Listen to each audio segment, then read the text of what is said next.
Great. Okay. I am Morgan Dutton. Thank you for having us. Welcome, everybody. Good afternoon. I'm a PM with Amazon Augmented AI and Mechanical Turk, and we're honored to be participating today in CI 2020. We've invited a couple of researchers who use Mechanical Turk to talk about their methodologies and findings today and share those with you. Additionally, we're going to have a few folks from the Mechanical Turk team talk about some of the updates that we've made over the last year and kind of give you an overview of what we've been up to on our side.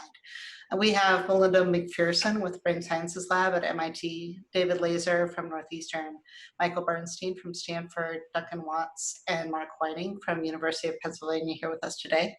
And with that, I suppose we should go ahead and introduce Melinda, who'll be speaking first.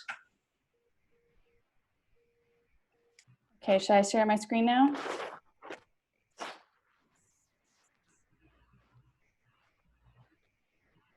Okay, can everyone see my screen? Great. All right, well, good afternoon. This has been a really incredible session to listen to all day, and thank you for inviting me to speak today.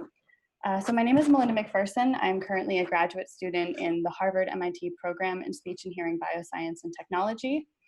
I'm a member of the Lab for Computational Audition at MIT, headed by Dr. Josh McDermott. And my lab and I study hearing. We study how people hear complex sounds.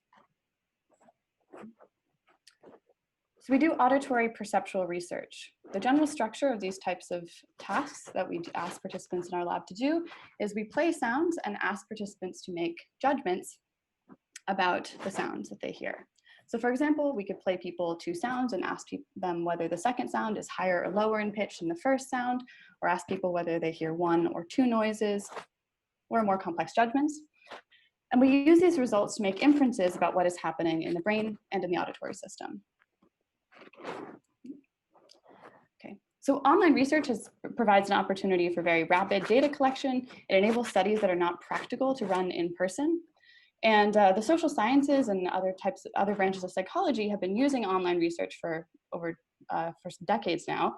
However, online research and online experiments are still not widely used in hearing research because they often sacrifice control over sound presentation.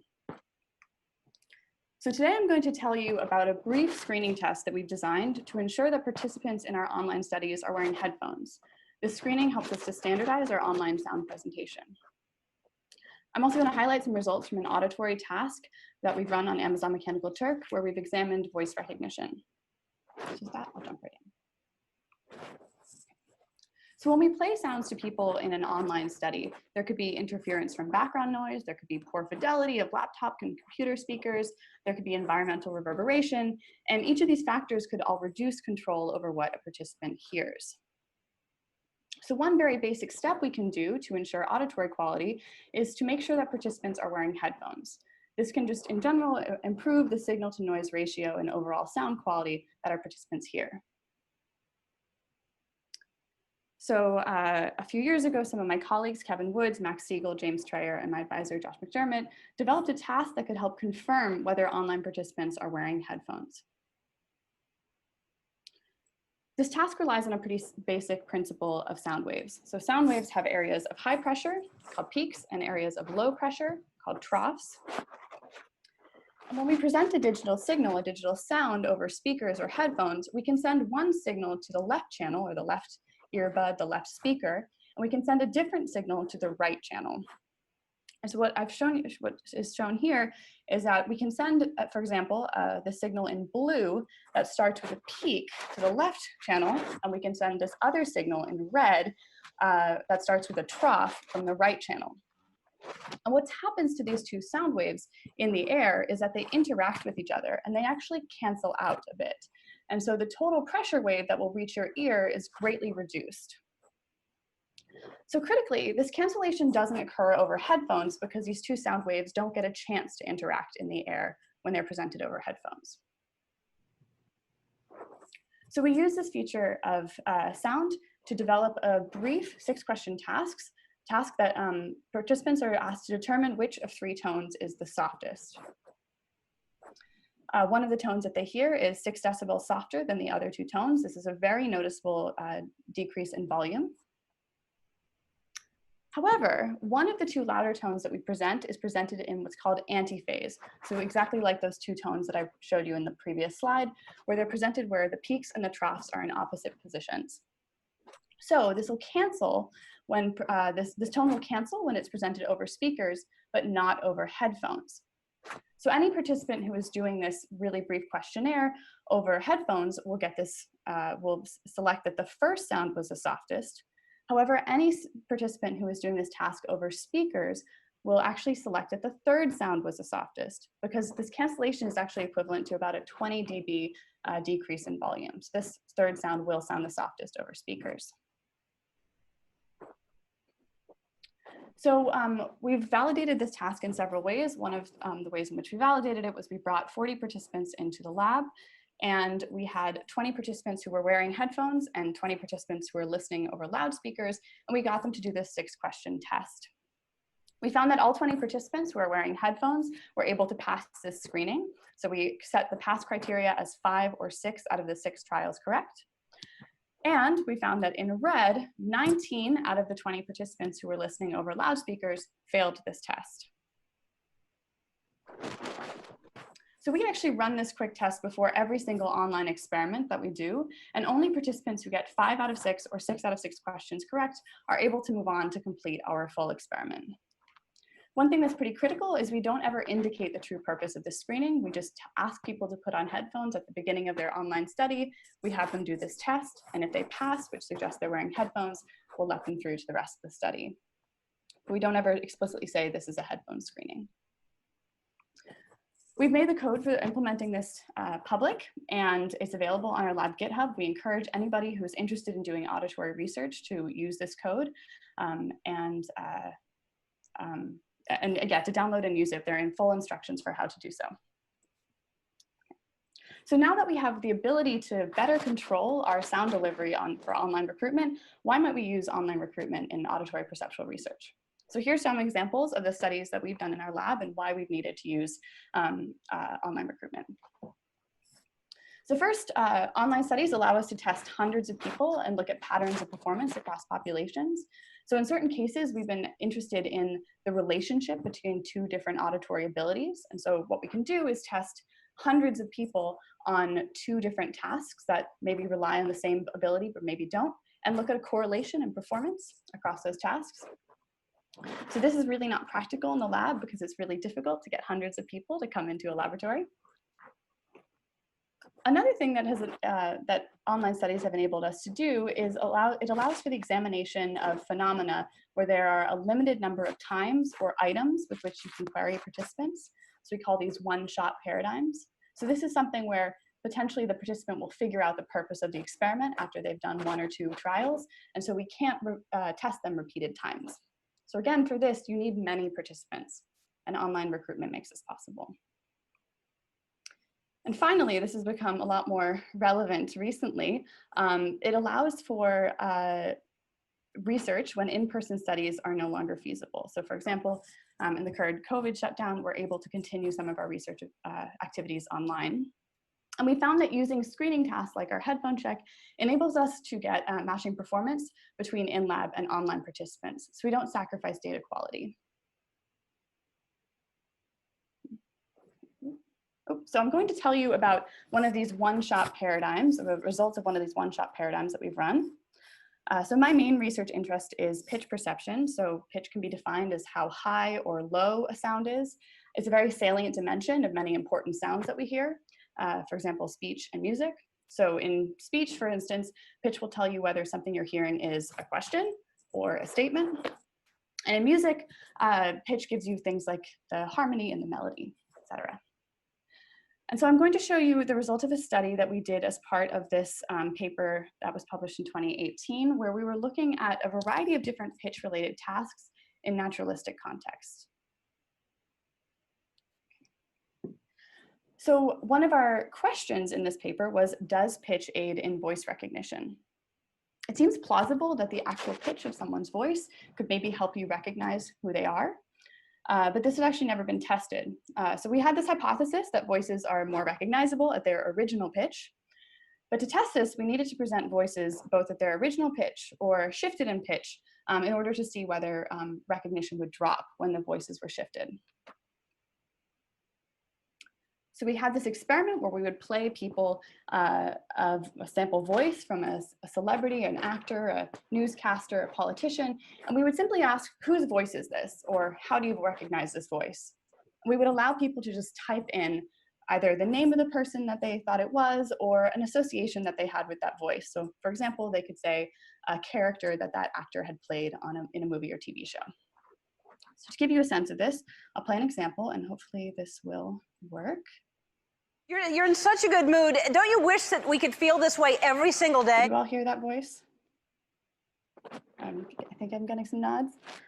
So if you heard that, hopefully you heard that this is Ellen DeGeneres' voice. And so a participant could type in, I think this is Ellen. We would look at all these responses. We wouldn't know what they had heard, but we would score this as them having heard Ellen DeGeneres. And in this case, that would be scored as them getting this participant getting this correct. So there are some methodological concerns for this study.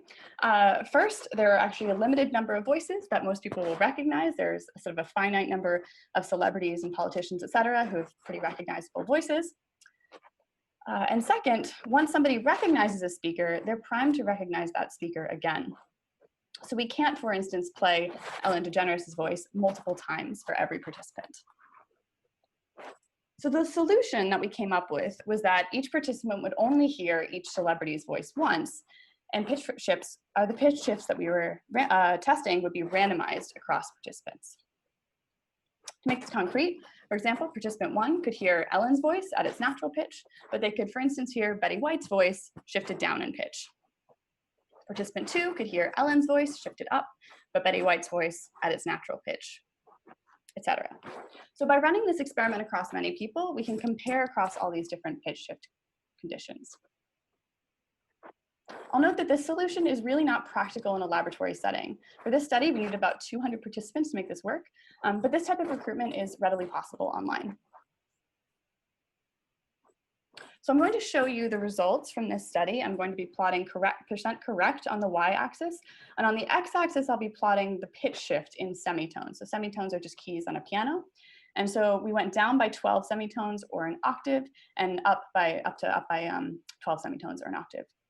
So I'm going to play another demo for you. I'm going to start with playing a famous person's voice shifted by an octave or 12 semitones, and then I'll play it shifted by 6 semitones, and then I'll play it at its original pitch.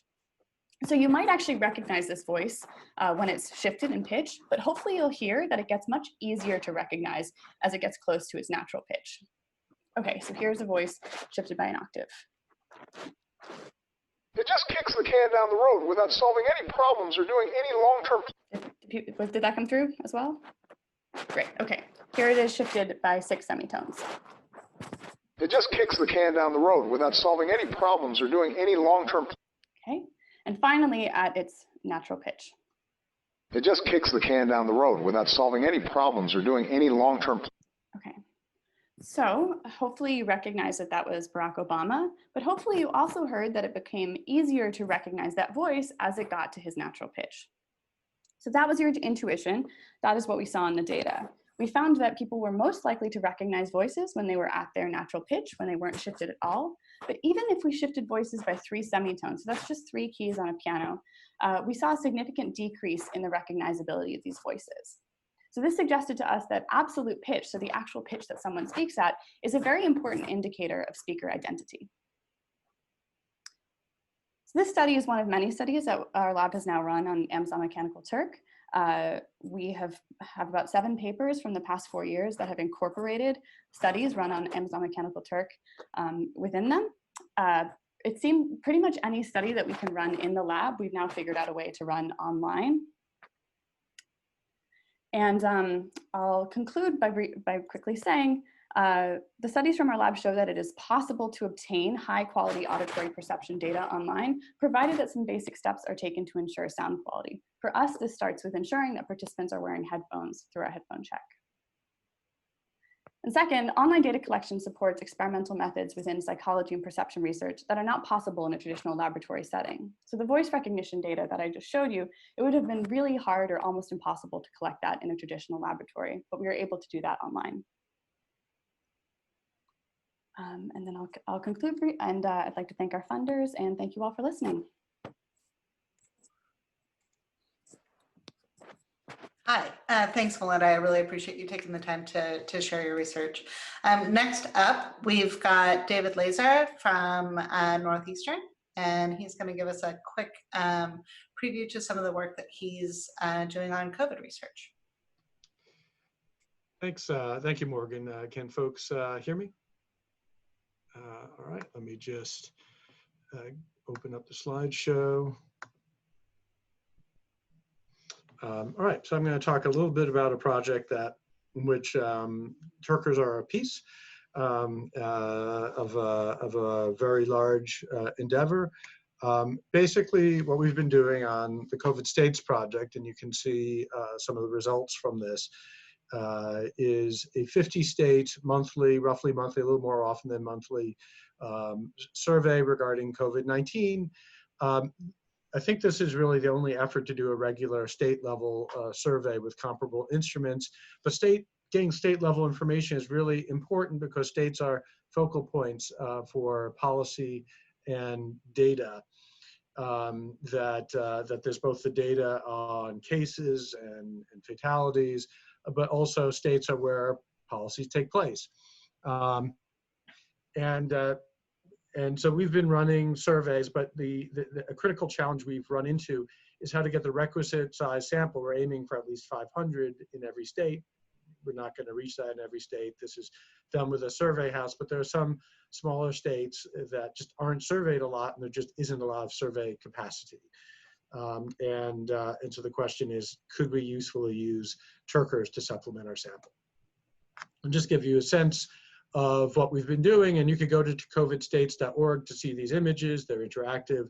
You can also get the state level aggregate data, because I know for some people these aggregate data would be quite useful. So this is analysis. This shows you like average level of depression symptoms in every state. And as a country, we're pretty stressed out right now, except for Wyoming. Wyoming is not very stressed out. But the rest of the country has way higher levels of stress on the PHQ-9 depression questionnaire than is typically the case. Not a shocker, right? But that gives you a sense of what we can do. Another thing in public opinion is that you can see that here we show how many Americans think the economy should reopen right away, and the answer is not that many, especially actually here in the Northeast. People are pretty nervous about reopening. This was from a couple of weeks ago, and then here's data on face mask wearing. Face mask wearing is really important potentially, but we don't have a lot of population level data on the rate of compliance wearing face masks. And if we're thinking about modeling and predicting what's going to happen, as well as assessing the impact of face mask wearing at the population level, this could be really powerful data. And again, we can see in the Northeast and the West high levels of mask wearing, and not so much in Wyoming again. So maybe it's because they're not so stressed out. And again, we can look at the impact because it's such a large scale, differentially among minority groups, and there are some interesting patterns there. So again, you can go to covidstates.org. You can see a series of reports we did, and as well as download data at the state level and look at interactive tables. But there's an important caveat to this, which is that it's hard to get a good sample in a bunch of states, including Wyoming. That may be one reason Wyoming is a bit of an outlier, although I think they genuinely are less stressed. And what we're trying to do right now, and this is with the support of Amazon, so thank you, is supplementing with state-specific Turkers, right? Sort of having them supplement where the surveys can't go. But that does beg the question, given that we can ask demographics and partisanship, so on, are Turkers different from the rest of the population? We know that they tend to be younger, they tend to be more liberal, but we can ask about that and we can reweight it, we can adjust it. But once we take all of that out, are there still differences?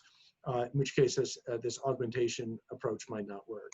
And so what we're doing is conducting a national Turker survey regarding COVID with the same instrument, and we're comparing it to our national survey, which has a lot of statistical power, to see how close we get and see if we get similar results. And I should note, by the way, as part of this, and this may be useful to some of you, is that we may often want to develop a more diverse set of a sample of Turkers, and oftentimes people just post hits and perhaps reweight the data. And so what we're working on is a sample generator where you put in the demographics you want, sort of quota style, and then you automatically generate the hits with the requisite number of qualifications. So you might imagine that you want 100 subjects and you want balance on gender, ideology, and age. And so you might create a whole bunch of hits that are bucketed accordingly in these quotas. And the idea would be to create, this is in process to make our lives easier in the future, is to build an interface here that would allow you to do it very quickly and painlessly to generate hits. So that's just something that may be useful for some of you out there. So watch for us. So, and I'm keeping this very short. The key question here is, are Turkers similar to everyone else with respect to COVID-19? And I wish I could tell you have a drum roll, but actually, oh, I had another slide there which seems to have disappeared, which was the answer is simply come back and ask me in July. We have this in the field right now.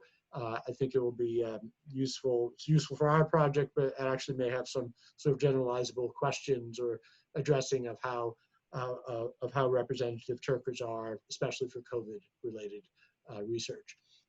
So happy to answer follow-up questions, and I'm going to stop there. Thanks for listening. Thanks, David.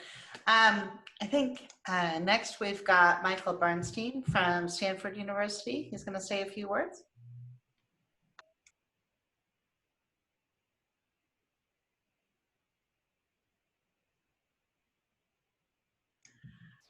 Michael, I think we're not getting your audio.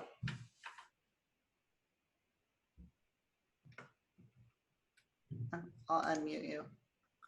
Does that help?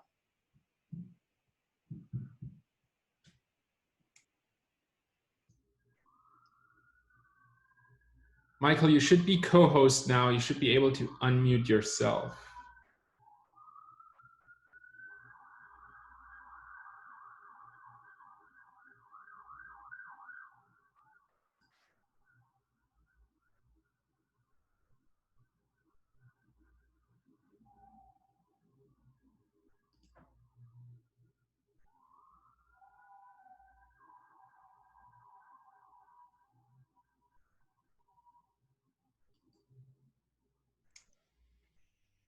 Okay, makes sense. So let's go ahead and introduce Duncan Watts and Michael Whiting.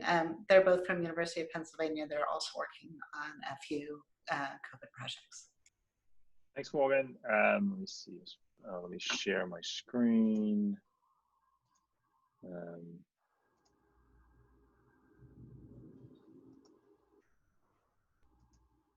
Okay, now go to presenter mode. Okay, so thanks for inviting us, Morgan, and thanks for your support in this project. Just two caveats. Firstly, I should say this is actually AWS related, but not specifically Turk related. We are using a bunch of AWS services for storage and compute and web hosting, but the project itself is not actually using Turkers. The second thing is that this is very much in progress work. We have really been scrambling to throw this project together over the last couple of months. And so this is the first time that we've talked about it in public. So this is work with Mark Whiting, as Morgan just mentioned, and also Jorge Barreras Cortez, who is a PhD student in computer science, my postdoc, Homa Hossein-Miadi, and Amir Ghassemian from Temple University. So the background to this project is in March, like many other research teams around the country and the world, we began working with cell phone mobility data with an interest in applying it to epidemiological modeling. And so the data that we've been using comes from a combination of SafeGraph, which is a company that has been sharing data quite widely in sort of some pre-baked, pre-processed data sets that they've been sharing with researchers, and Veriset, which is their sister company, which collects the raw device level cell phone mobility data. We've been combining that data with demographic data from the census, and also COVID-19 caseload data that we are drawing from the New York Times. Shortly after we started on this project, we were contacted by the City of Philadelphia and the Public Health Department, and they asked us if we could help them sort of try to understand what is happening at a very granular level across the City of Philadelphia, and also help them think through different reactive or proactive strategies as they think about reopening the city.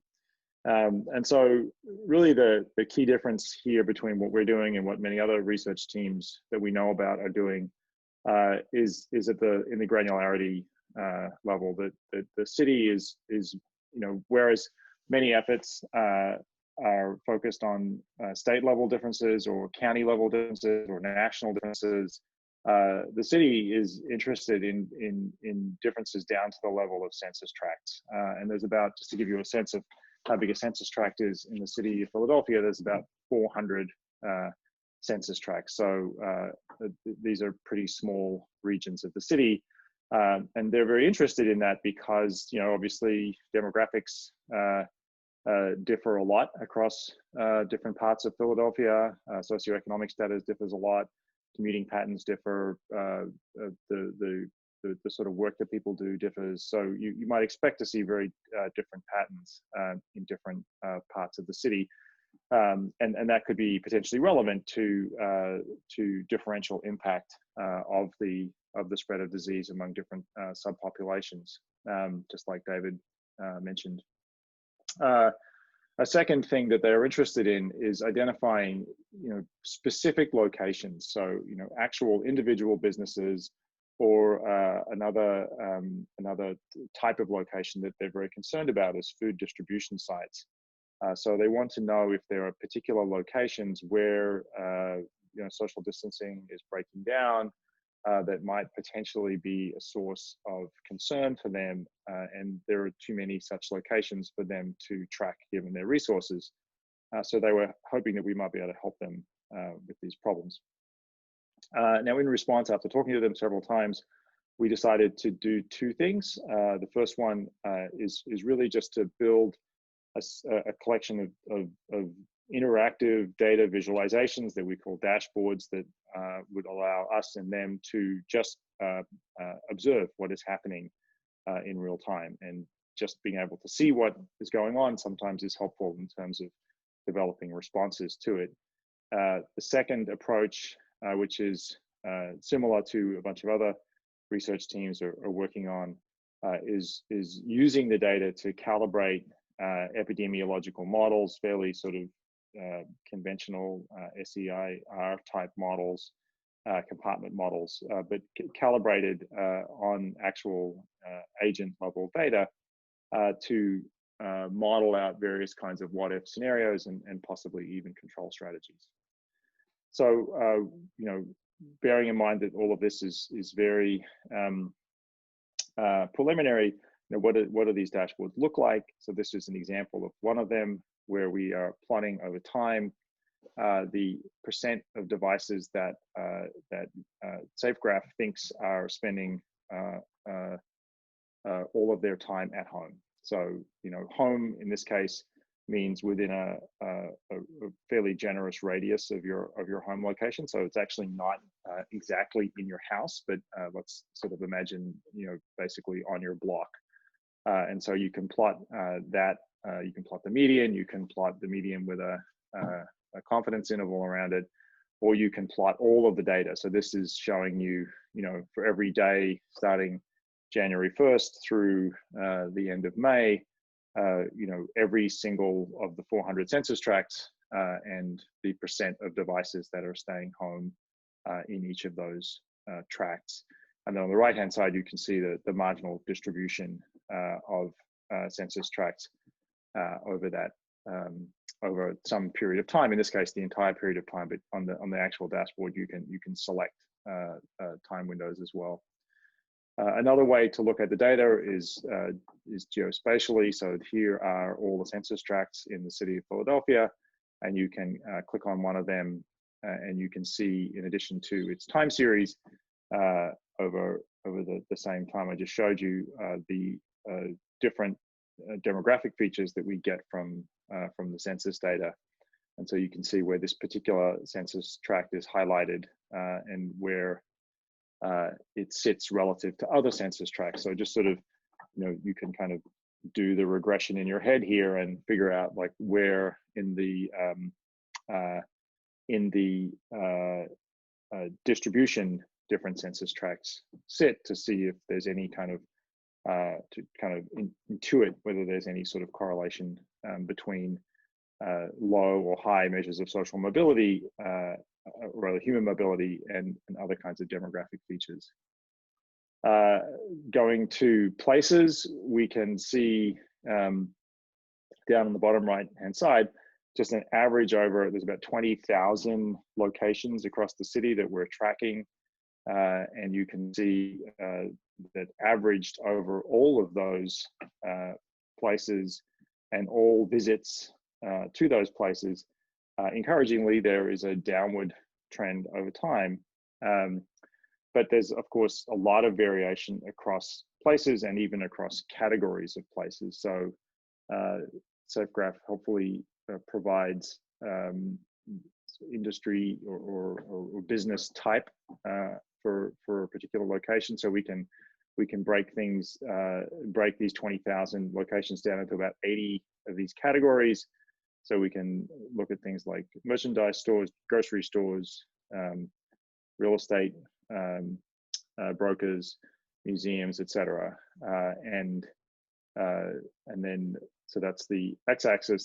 There's many more rows than I can show you on the slide, and then the time axis is broken down by week, so you can see how things are changing over time, and also which categories are experiencing higher levels of visitation than others. So I think this list here is ranked from most to least visited. You can see restaurants dropped off pretty steeply over the course of the time frame. Finally, we can start to do sort of fancier things where we can look at, so we know for each of these devices which census tract they reside in, because the SafeGraph has a way of determining by looking at where the device spends its evenings what a home location is. And so we can assign a home location to each device, and then we also can see which specific places of interest the device is visiting. And so we can sort of basically map that as a bipartite graph, where you have census tracts on one side and you have locations on the other side, and you can draw weighted edges, directed edges between the two sets. And then you could compute things like betweenness centrality or your favorite centrality measure. But you can also see exactly which census tracts are visiting a particular location, or which locations are visited by a particular census tract. So you can kind of look at either side of the bipartite graph, and we can rank either census tracts or locations by centrality, and then show those on the map. And then you can click on them, and you can see whereabouts from around the city are people visiting this Walmart down here on the right-hand side. And the reason you might care about that is that not only, clearly you care about the number of people visiting a location, but you also care about the spatial distribution of those people, because there's a difference between everybody coming from a few blocks around a particular location versus people coming from all over the city. So these are the sorts of things that we've been trying to build for them. So far, the main outcome is that the health commissioner showed one of our slides in one of his daily briefings, looking at showing how the staying at home behavior changed over the course of early March, or mid-March rather, and showing that that was highly correlated with the city's various announcements. Going forward, we're hoping to do a lot more for them, both building these dashboards themselves and making them available to them, and also providing them with data endpoints that they can use to integrate our data into their own analytical tools. And so that will give them a couple of options. And finally, of course, they want us to do a lot more than we have done.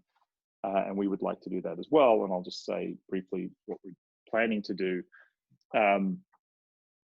As you might know or have guessed, there's lots of problems with this sort of data. It's extremely noisy. It has lots of biases. It's not at all transparent how it's collected. And so we're, in addition to working with SafeGraph and Veriset, we're also thinking about working with other kinds of data providers to see whether we can replicate our findings for data that's collected in slightly different ways. We want to expand our coverage beyond the city of Philadelphia proper. You can probably see from those maps that there's a pretty artificial boundary between what is considered the city of Philadelphia and various surrounding counties. You wouldn't even know it if you drove across the city boundary. And so the city is very interested in looking at what they call the greater, or what is called the greater Philadelphia metropolitan statistical area, which includes about 7 other counties in neighboring Pennsylvania, New Jersey, and Delaware. They also are interested in comparing Philadelphia with other cities. So this list of cities here is sort of their comparison basket. And finally, in addition to making all of these comparisons, we want to sort of get back to our original idea of building these epidemiological models to work out various what-if scenarios.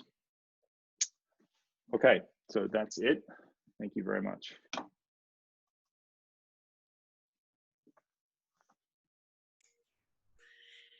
Thank you, Duncan. And I know Mark and Mark Whiting and Michael all worked on this together, and I just wanted to say thank you guys again for the partnership on that.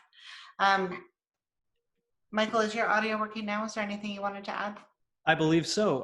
Do you want me to put in the Stanford side of this? Yes, please. Thank you. So thank you. I was outside because I'm also watching kids at this moment. And so there's the increased probability of me being up here. There's going to be like the sort of BBC's kid running into the room kind of situation, but we'll do our best.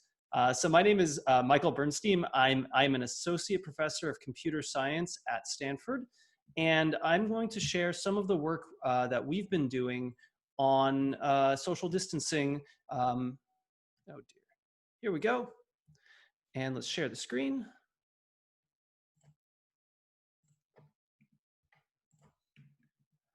Okay, you can see this screen. And we're going to pull this back. Sorry, as everything broke, I lost what I needed. So let me pull this back up.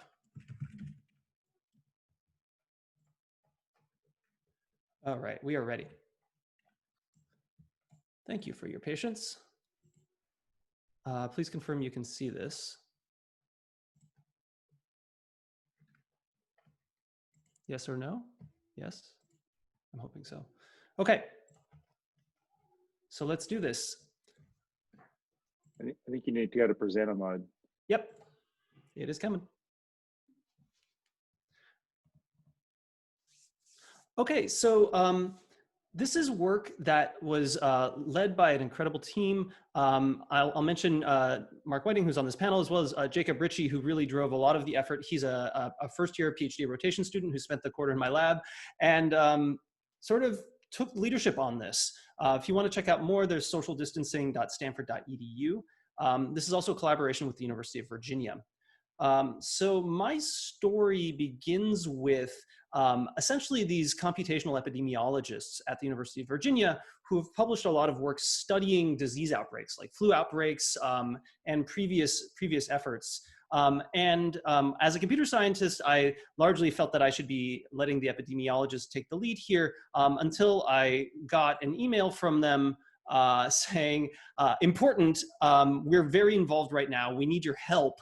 Time critical, please, we need some support on crowdsourcing some data.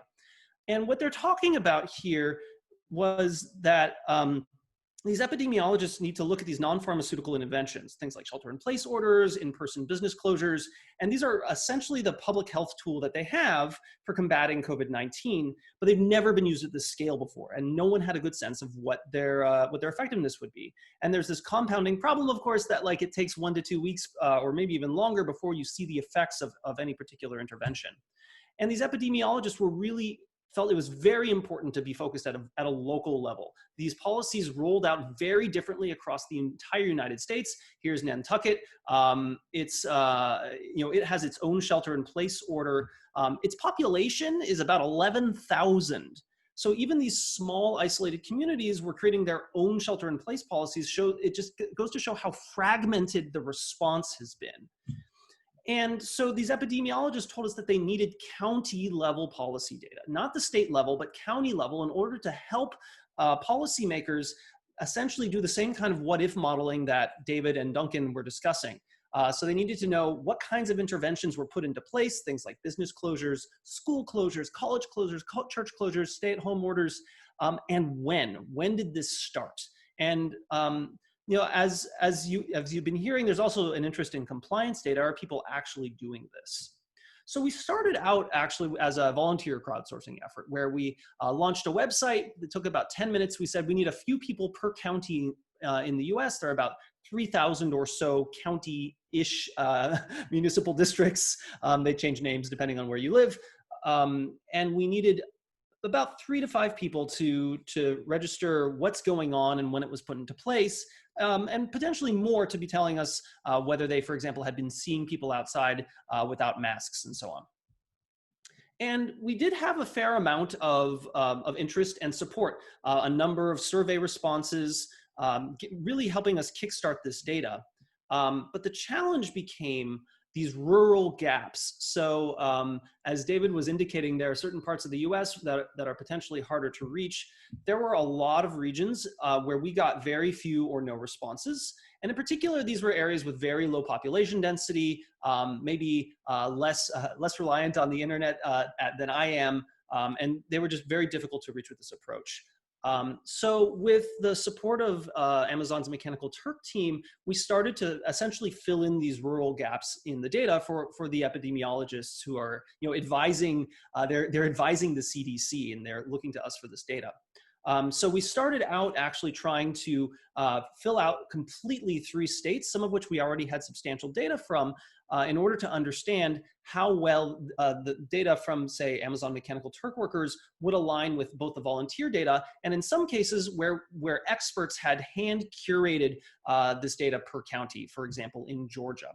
So the University of Georgia gave us some data. I want to particularly thank Anna Willoughby. I don't know that she was here. She's in the Odium School of Ecology, who gave us data about Georgia. So we then turned around and with Amazon support, essentially asked workers, both local and non-local, to find these closure and reopening dates for a given county, and to provide us some sort of URL substantiation. This might be the URL to the content of the stay-at-home order or to when it's lifted and so on. And we aggregated a number of responses to essentially help try to estimate this effective date. When did each policy go into effect, and potentially when was it lifted?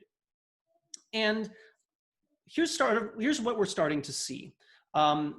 In states like Georgia, there was a very, very disaggregated policy response, where the state was very late in taking action, and the counties had a lot of different responses at different times. So if you look at a baseline, this light blue bar, that is when the statewide order went into effect, and you compare that to the error that would be incurred when through the crowdsourcing that we were doing, we're seeing much, much better data.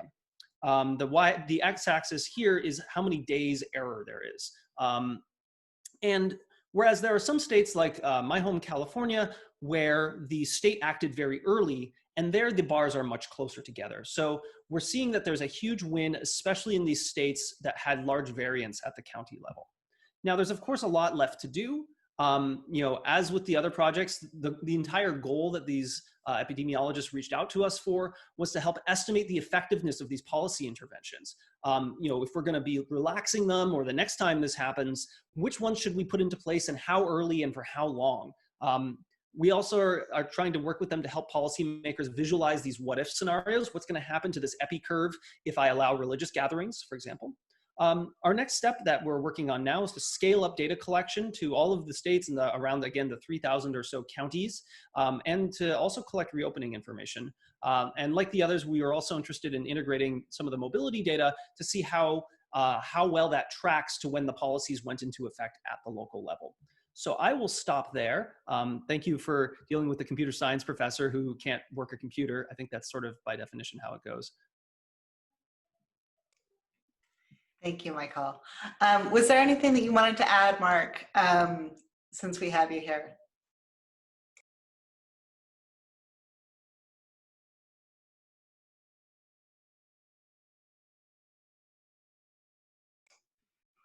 Hi. I think a lot has already been said about both of the projects that I've been working on. I think a big part of both of these has been sort of working with Morgan to get access to funds to help us run different parts of them, which has been, we're hugely grateful for. And of course, there's a huge amount of effort going forward as we continue to work on these and work out the right ways to get better quality data and refine what we're doing.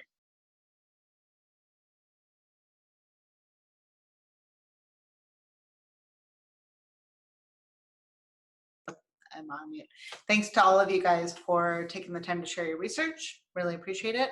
I think next we'll have Ronald Basin, who's with the Mechanical Turk team, give us a brief overview of our service and some of the work that we've been doing on worker identity and worker test quality.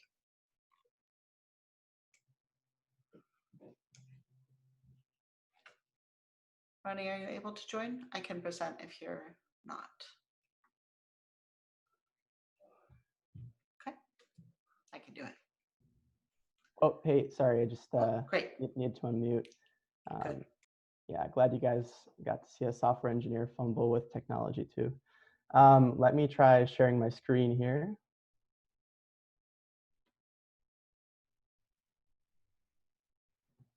Okay. And okay, presentation mode. Cool.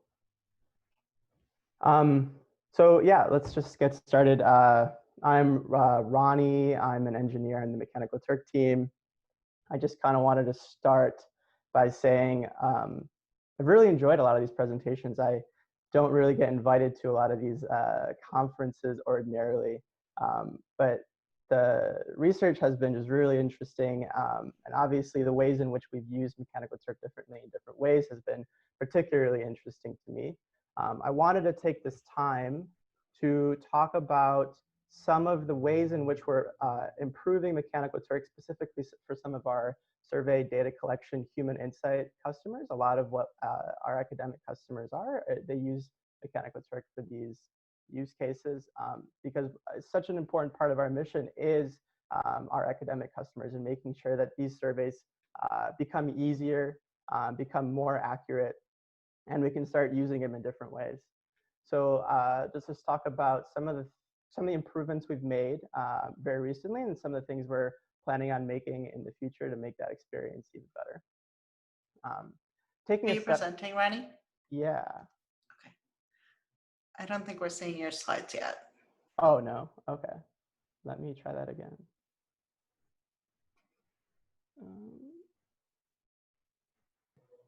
Okay, can you see that?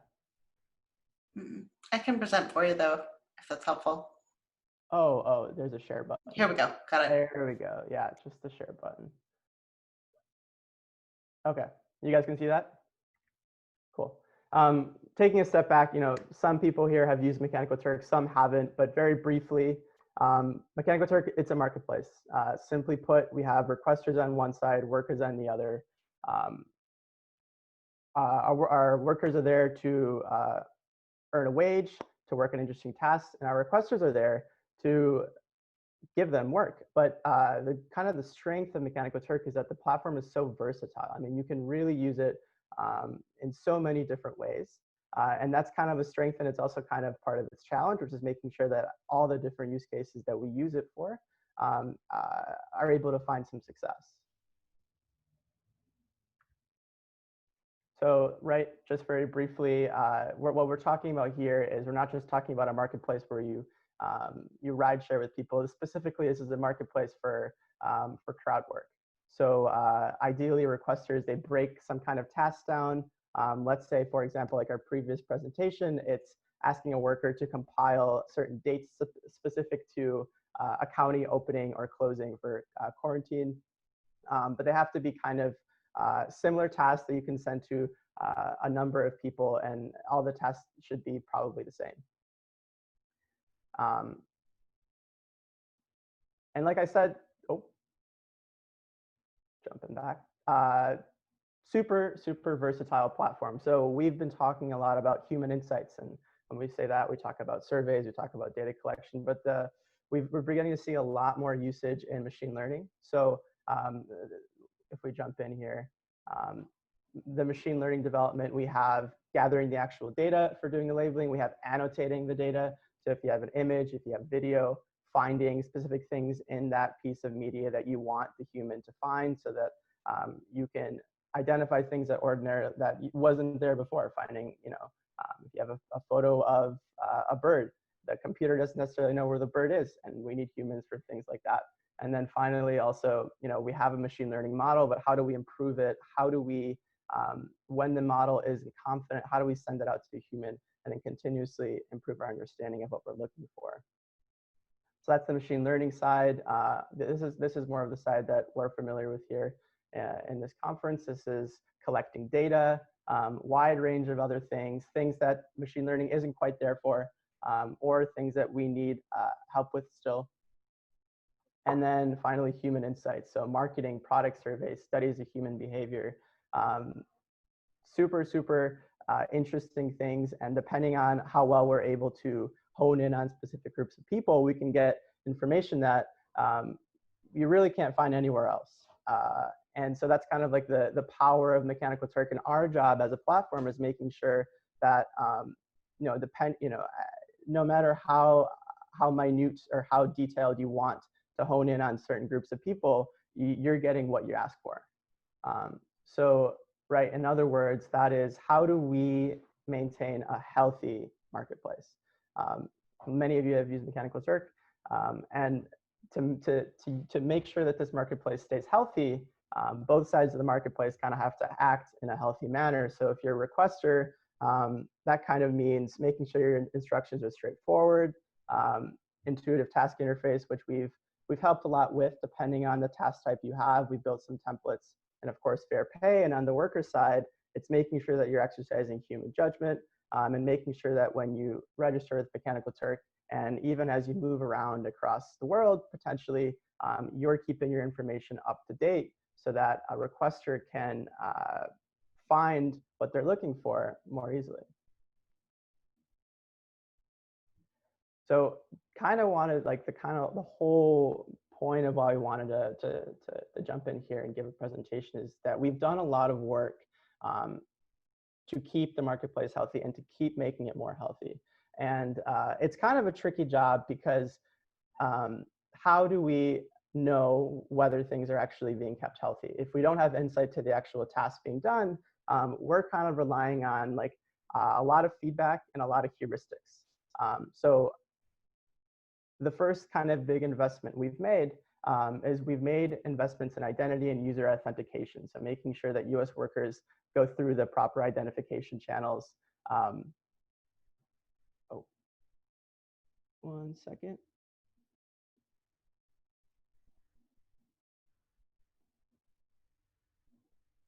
Had an image here, but in any case, so identity and user authentication, like when a worker joins the platform, let's make sure that they provide the right tax ID information, the right identity information, so we know right off the bat, yes, this is where they're coming from, this is information about them that requesters can use. Another big pillar that we work with and we've gotten a lot of value from is working with third-party academic researchers. So some of the people here, and of course, if other people want to work with us, it's been super, super valuable working closely with people in this community because we get feedback right away about different ways of using Mechanical Turk, and we incorporate that feedback right into our product. It's almost like every time I talk to Morgan, there's always some new novel use case of people using Mechanical Turk, and it blows my mind. I think personally, the academic use cases are at the very least the most relevant to today, and in some ways, some of the most interesting. But in general, a big driver of how we know whether things are healthy is by requester feedback. So not just academic requesters, but gathering feedback from all kinds of other requesters, machine learning requesters, and understanding, what are ways in which they're finding success, what are ways in which they're still not seeing what they want to.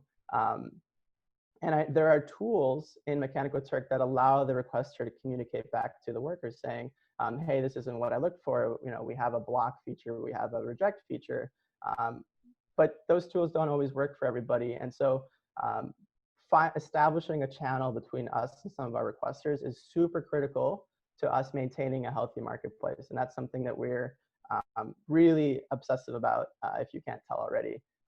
And so if you have feedback, please reach out, get in contact with us, and we can continue to make this a really valuable marketplace to all of our users. So beyond what I've just talked about, we're actually, in fact, I would say fairly recently, we're kind of just getting started in a lot of these big pillars of making progress. And progress comes in the healthy marketplace and also making the experience better for both sides of the marketplace. So if you're a requester, in 2020, we released AWS billing or postpaid billing. I think most of our users here are familiar with our prepaid model where you go on, you throw a credit card in, you throw like an amount that you think you'll be able to spend on the platform. That's never really the exact amount you end up spending on the platform. And so we've come up with AWS billing, which is just the same kind of billing you would experience if you're using any other AWS product. So we actually released that in 2020. We're going to have kind of a more fleshed out launch this year, but that's all out. And if you're interested in getting on board with that, please reach out to us. We'll get you on that. It's pretty easy. I talked earlier about task UIs. So how do we present what we're asking for to the worker in the most natural way so that we get what we ask for? So we've invested pretty heavily in building this layer on top of HTML. So for the longest time, when you wanted to build something in Mechanical Turk, you were building out a task UI with HTML. Some of us love CSS and HTML, some of us don't. I'm more of in the camp of not liking CSS. Crowd HTML elements simplify all of it. We've built out about, I think it was like 70 to count task UIs, which encapsulate so many different use cases: data collection, transcription, translation, bounding boxes, semantic segmentation, anything you can think of. We have a pre-built, like basically simplified HTML code that you can just copy and paste into your tasks and make your lives so much easier, and you can focus more on what to do with the data more so than how do you collect the data. And then more on the requester side is we're planning on launching a new feature which will give us even more confidence in a worker's identity and location, not just a US worker's identity, but international worker's identity. So how do we let our requesters access all parts of the world with equal confidence? And I think that's going to open up so much more value. And I don't think there's a product really that you can find that kind of value. And so stay tuned. We're going to talk more about that later this year. On the worker side, a lot of it's also improving the experience. So it's a two-sided marketplace, and we're interested in both sides enjoying their experience in MTurk and getting what they want out of it. So recently we've released direct deposit for US workers. They no longer have to be paid by Amazon Pay or Amazon gift card, which is huge. We've seen a great response for that. And we released two-factor authentication for our workers. And then again, in 2020, we're coming out with a new way for non-US workers to disperse their funds as we kind of broaden our scope to not just like great work in the US, but great work in every country in the world. So that's it. Just kind of a summary, what Mechanical Turk is. We have AWS billing now. For many customers I've spoken to, this is going to make their lives a lot easier. And I imagine for some people on this call, it will do the same. So reach out to us if you want to get on it. The steps are really simple. And yeah, thank you for your time. Here's if you follow our blog, you'll get the most up-to-date news for our changes. And yeah, that's it, Morgan. Thank you, Ronnie. So I know we're a little short on time. I do have a very short presentation on Amazon A2I, which is a new mechanism for combining machine learning with human insights. So I'll give it just a brief overview of that, and then we're going to dip into our Q&A.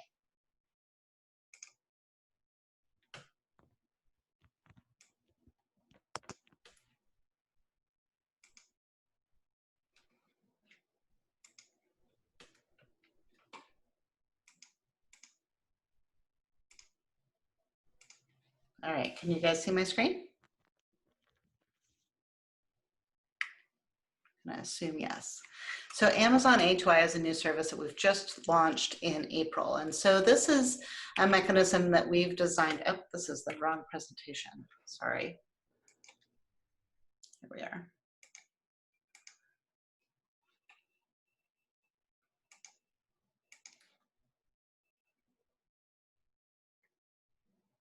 Okay.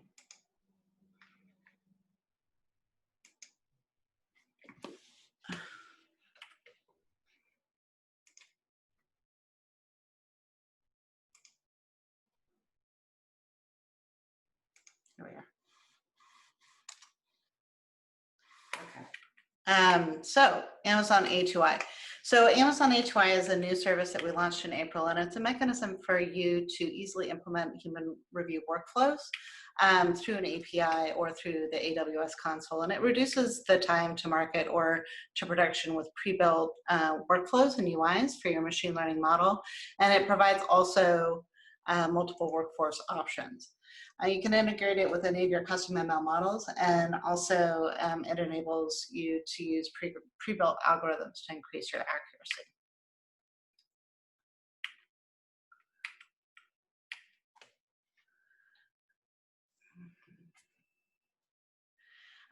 It gives you the option to integrate with a couple of different human review workforces. You can use Amazon Mechanical Turk or a private workforce or a vendor workforce. And these vendor workforces can be located in the US or overseas.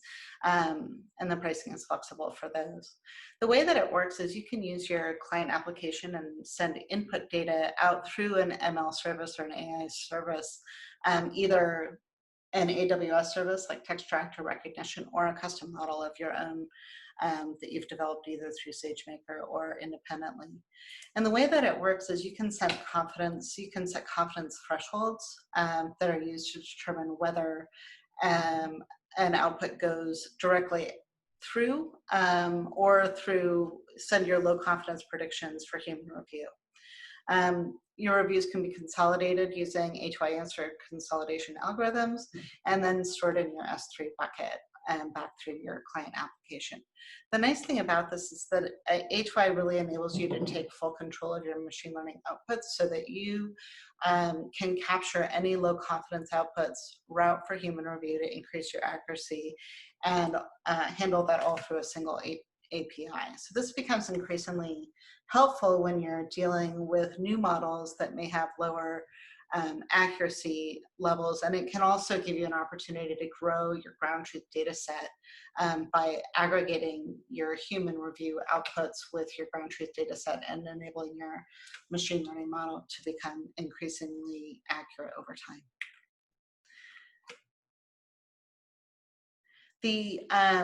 the simplicity of A2I is really fantastic because it is managed through a single API.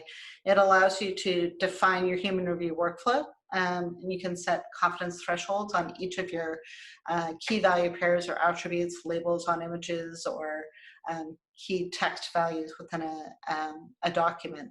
And that can help you set thresholds under which human review would be triggered. And then the second is that you use that human A2I workflow to send recognition or text tract outputs through human review. And you'll know right away whether the human review is required. And you can use this with any custom ML model.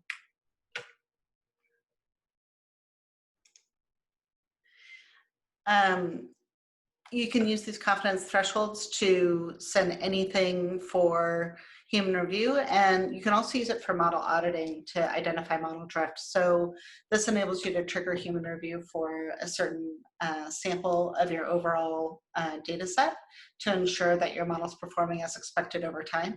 And it can also be used for, for other auditing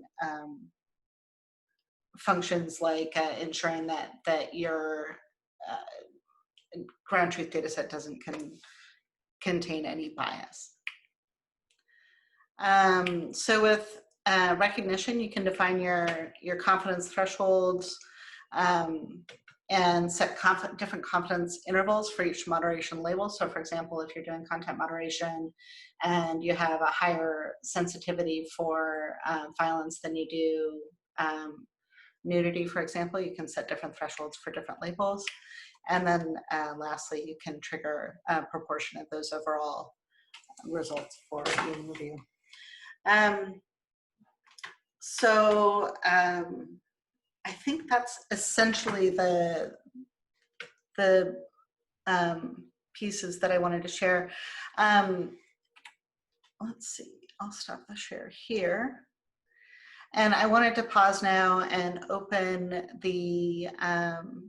up for questions from the audience for each of our presenters, as well as to Ronnie on the quality piece.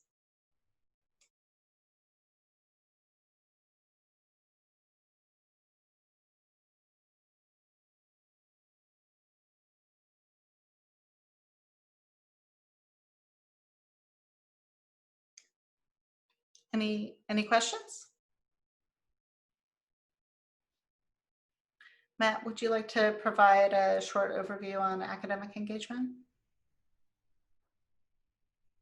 Morgan, just the way Zoom is set up, people can't unmute themselves. So if someone wants to ask a question, you need to make them co-host. Okay, let me think about how to do that in a minute. Actually, since we have fewer people now, I changed the settings so people can unmute themselves now. Okay. Hi, everyone. My name is Matt Leese. I'm a professor at the University of Texas at Austin, and I've been working at Amazon as an Amazon scholar since late 2019.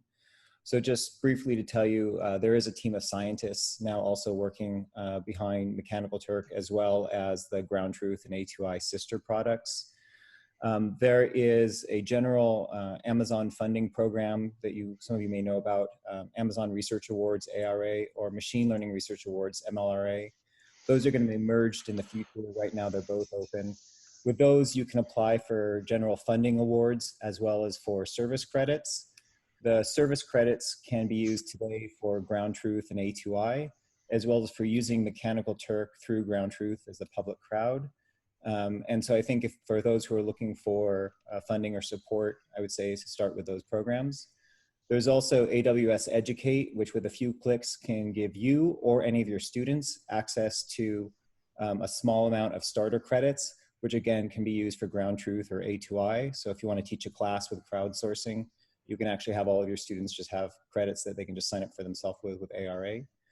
And I'll also put my Amazon email in the chat window here. So if anybody wants to follow up with me on any sort of research related science questions, feel free to do so. It's easy to Google me for my university address, but my Amazon address isn't really publicly out there. And happy to take any other questions about opportunities for faculty or academic engagement with Amazon, or particularly these Mechanical Turk, Ground Truth, A2I products. Great. Hi there. I wrote a question in the chat, so I can just repeat it. Matthias here from Germany, from University of Kassel. And we do a lot of research in the context of university learning, in peer learning, for example. So we have people provide each other feedback in large classes, and we try to apply machine learning algorithms to find things out about feedback quality automatically. Our challenge is oftentimes that, of course, everything is in German. So the question is, how useful is Amazon Mechanical Turk right now outside the English language area? Yeah, I think that's a really good question. You know, we know that our footprint in the United States is larger than it is throughout Europe and Asia, for that matter. I think that one of the things we've definitely been focusing on this year is figuring out how to make our payment instruments more universally appealing to folks that are located in Europe and Asia. Previously, our payment options had been fairly limited for non-US workers, and so one of the things that we're launching, and this is what Ronnie was alluding to earlier, one of the things that we're launching coming up is a new way of transferring earnings to non-US workers. And what we think that will do is greatly open up our non-US worker appeal, because historically there has been a less of an incentive for non-US workers to join the platform due to the earnings transfer options that were available to those non-US workers. That said, the website is consistently available in English only. That doesn't mean that tasks can't be published in German or any other language, because the content of the tasks is completely up to you. So I think the short answer is expect that to expand substantially over the next year or two. The short answer, yeah, I think the longer answer is it kind of depends on a couple of things: the compensation that you're setting and the qualifications that you're setting based on location. Okay. And regarding these research awards you just mentioned, are they also available to researchers outside US or? Yeah. Yes. Okay. That's good to know. It might be interesting. Thank you very much. Sure. Anyone else? Oh, I guess I should also say two other things. We also have internships we do with graduate students from around the world every summer. So we have a bunch of interns working with us on the team this summer. And then, as I mentioned, I'm an Amazon scholar as well as a university professor. So Amazon has a whole program now for dual employment for faculty who want to spend some time at Amazon as well as maintain their regular faculty position. And I can provide information for anyone who wants to know more about that program as well.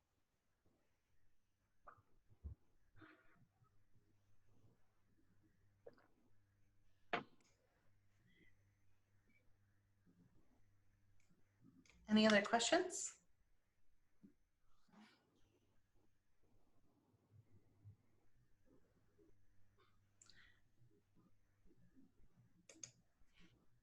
I know we are nearly, well, we're probably past time at this point, but I just wanted to say thank you again to all of the folks that presented with us today. Our platform is highly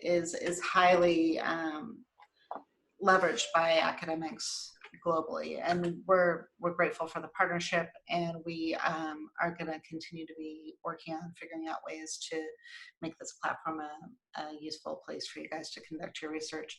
And please do reach out to us if you have any additional questions or if you need a hand, and do take advantage of the resources available through AWS through the Research Awards. All of those funding sources are there for you specifically. You and your team should definitely take advantage of that and apply. Is there anything else that anybody else wanted to add?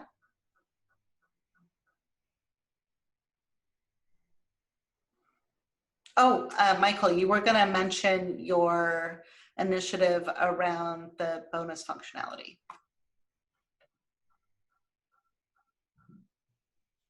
You're muted. Fair work. Oh. You're speaking to me? Yes, sorry, I was thinking of the HCI initiative that you have going on around the bonuses. Oh, you're referring to Fair Work? Oh, yeah. So, thanks. Matt and his team at University of Texas had initially done some work in this space, and we've been continuing to push on it. Thank you, Jacob, for putting a link in the chat. It's basically it's a one line of JavaScript tool that you can put into your tasks that will make sure your workers get paid $15 an hour. Essentially, it will insert a self-time report into the task, and workers can report how long it's taking. We've generally verified through the experiments that we've run that this self-report is typically more or less on target.